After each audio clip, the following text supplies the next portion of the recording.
Kita bikin sekolah yang terbaik, sekolah berasrama untuk mereka-mereka yang mungkin tidak punya harapan.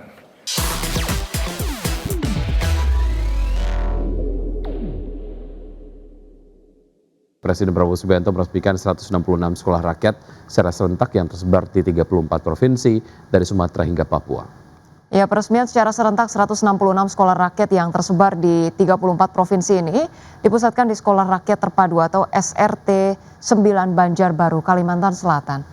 Presiden menegaskan hadirnya program sekolah rakyat ini diharapkan menjadi motor penggerak pemerataan kualitas pendidikan anak bangsa dari Sumatera hingga Papua. Hingga saat ini sejak mulai beroperasi pada pertengahan 2025, program sekolah rakyat ini telah menampung hampir 16.000 siswa dan menyerap lebih dari 7.000 tenaga pendidik serta kependidikan di tahap perintisan. Pemerintah sendiri menargetkan pembangunan infrastruktur pendidikan hingga mencapai angka 500 sekolah. Kita tergerak, teringat. Kenapa? Kita teringat. Bayangkan kalau waktu itu saya dan menteri-menteri tidak ambil sikap yang berani. Mari kita berbuat yang mungkin tidak lazim. Kita bikin sekolah yang terbaik, sekolah berasrama untuk mereka-mereka yang mungkin tidak punya harapan. Mereka yang dari keluarga yang kondisinya tertinggal. Saudara-saudara, anak-anak sekolah rakyat, murid-murid, anak-anakku, jangan kau kecil hati, jangan kau malu orang tuamu hanya buruh atau hanya petani miskin atau hanya tukang pemulung. Jangan kau malu. Mereka mulia. Mereka kerja keras, halal, bekerja dengan keringat untuk masa depanmu. Jangan pernah kecil hati. Ya, sementara itu pemirsa, Menteri Sosial Saifullah Yusuf menegaskan sekolah rakyat bukan hanya sebagai pendidikan bagi anak-anak yang putus sekolah, melainkan sekolah rakyat menjadi salah satu jembatan bagi keluarga kurang mampu dalam mengubah nasib kehidupan melalui jalur pendidikan. Dalam peresmian 166 sekolah rakyat di 34 provinsi secara serentak dari Sumatera hingga Papua, Mensos Saifullah Yusuf mengatakan banyak harapan dari keluarga kurang mampu yang mulai tumbuh usai anaknya mengenyam pendidikan di sekolah rakyat. Dalam menjalankan sekolah rakyat, Kementerian Sosial menggandeng banyak pihak dalam mengembangkan minat dan bakat dari peserta didik sekolah rakyat. Selain mendapatkan pendidikan akademik, Mensos menegaskan pengelola sekolah rakyat bekerja sama dengan Kementerian Pendidikan Tinggi, Sains, dan Teknologi untuk memberikan pendampingan. Gus Ipul menyebutkan di sekolah rakyat juga melatih potensi wirausaha dari para peserta didiknya. Hal tersebut sebagai langkah untuk menyiapkan lulusan sekolah rakyat yang tidak hanya terampil di bidang akademik namun juga berpotensi menjadi pengusaha-pengusaha mandiri. Gus Ipul meyakini deretan langkah strategis membuat sekolah rakyat bukan hanya mengubah hidup dari peserta didik namun juga nasib dari keluarganya. Untuk memutus mata rantai kemiskinan melalui pendidikan. Karena itulah sekolah rakyat memuliakan wong cilik, menjangkau yang belum terjangkau dan memungkinkan yang tidak mungkin. Sekolah rakyat berfungsi sebagai jembatan masa depan dan merubah nasib dari keluarga kurang mampu. Keberhasilan ini semakin nyata karena kami berangkat dari satu keyakinan, tidak ada ciptaan Tuhan yang sia-sia. Setiap manusia diciptakan dengan keunikan dan justru disitulah letak kekuatannya. Ketika keunikan itu dirawat dan diarahkan, ia menjadi modal untuk meraih masa.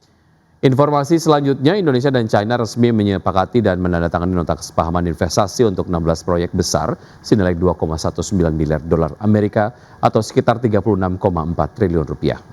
Ya, kerjasama mencakup berbagai sektor strategis yang tertuang dalam Two Countries Twin Parks. Pemerintah Indonesia dan China resmi menandatangani nota kesepahaman investasi untuk 16 proyek besar senilai 2,19 miliar dolar Amerika atau sekitar 36,4 triliun rupiah.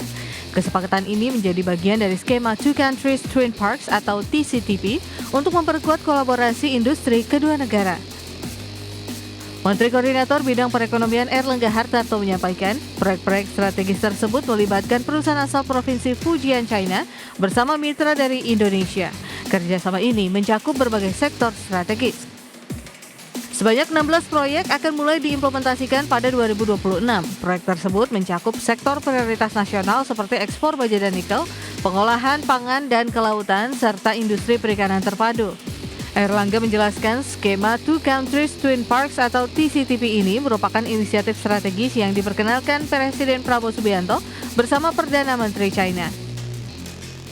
Model kerjasama Two Countries Twin Park ini akan dilakukan di 3 lokasi, yakni di kawasan industri Batang, kawasan industri Wijaya Kusuma di Semarang, serta kawasan industri Bintan.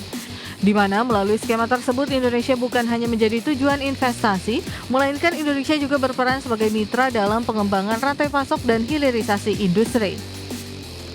Erlangga menilai kerjasama Indonesia dan China memiliki potensi ekonomi besar. Kedua negara terhubung dengan pasar hampir 20 triliun dolar Amerika Serikat dan sama-sama mencatat pertumbuhan ekonomi stabil di kisaran 5%. Kondisi tersebut menjadi modal penting untuk mendorong ekspansi investasi dan perdagangan bilateral. Jakarta, Tim Liputan IDX Channel. Ya, PT Indo Tambang Raya Megah Tbk melaporkan realisasi aktivitas eksplorasi di sepanjang kuartal 4 tahun lalu. Ya pemirsa, pada periode tersebut aktivitas eksplorasi menyedot anggaran sebesar 12,55 miliar rupiah dengan kegiatan eksplorasi dilakukan melalui sejumlah anak usaha. PT Indo Tambang Raya Megah Tbk melaporkan realisasi aktivitas eksplorasi periode Oktober hingga Desember 2025 atau sepanjang kuartal 4 tahun lalu. Perseroan menyedot biaya eksplorasi 12,55 miliar rupiah dengan kegiatan eksplorasi dilakukan melalui sejumlah anak usaha. Eksplorasi digelar melalui anak usaha dengan izin perizinan karya pengusahaan pertambangan batubara, yaitu Indominco Mandiri, Traubaindo Coal Mining, Barinto Ekatama, dan izin usaha pertambangan yaitu Tepian Indah Sukses dan Nusa Persada Resource. Kegiatan pengeboran yang dilakukan pada periode Oktober hingga Desember 2025 tersebut merupakan kelanjutan aktivitas periode bulan sebelumnya. Kegiatan eksplorasi dilaksanakan Departemen Geologi dengan fokus utama aktivitas pengeboran pre-production dan development dengan metode lubang terbuka atau open hole dan pengeboran inti masing-masing anak usaha perseroan.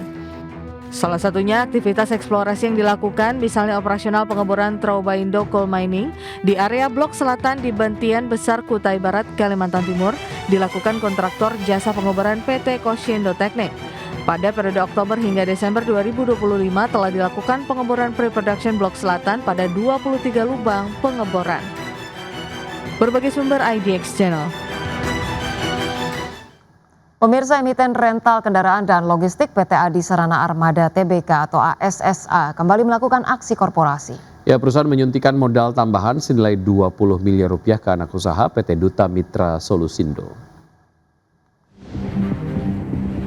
Emiten rental kendaraan dan logistik PT Adi Sarana Armada Tbk kembali melakukan aksi korporasi.